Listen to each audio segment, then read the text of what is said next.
তো আরেকটা জিনিস আমার মনে হয়, আমি উনার সময় বিশ্ববিদ্যালয় পরিষদের সভাপতি ছিলাম। বাংলাদেশ বিশ্ববিদ্যালয়, এটাকে বলা হয় association of university of Bangladesh. উনি আমাকে নিজে নিয়ে গেছেন জাতিসংঘের অধিবেশনে সদস্য হিসেবে। জাতিসংঘ অধিবেশনে যে প্রতি বছর হয়, সেখানে উনি নিয়ে গেছেন। এডুকেশন ফর অল, আমি এখানে বক্তৃতাও দিয়েছি, আমি কথা বলেছি। প্যারিসে হয়েছিল সেটা। ওই বছরই জাতিসংঘের সকল রাষ্ট্রপ্রধান, সরকার প্রধান সেখানে যোগ দিয়েছিল। একটা সায়েন্স একাডেমি ছিল এবং সায়েন্স একাডেমির সদস্য পদে সেখানে আমাকে উনি নিয়োগ দিয়েছিলেন ওখানে।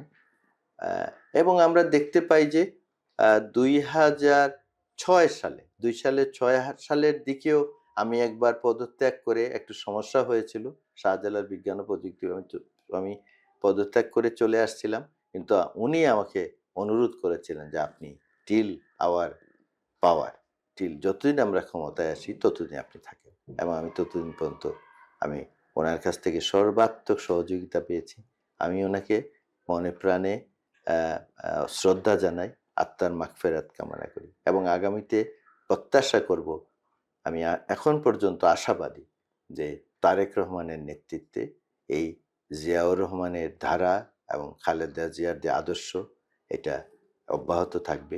এদেশের মানুষ তাদেরকে অত্যন্ত শ্রদ্ধা করে এবং তারাও মানুষকেও যেন উনি শ্রদ্ধার মধ্যে রাখেন এবং একটা গণতান্ত্রিক বাংলাদেশ শুধু উপহার দিলেই হবে না,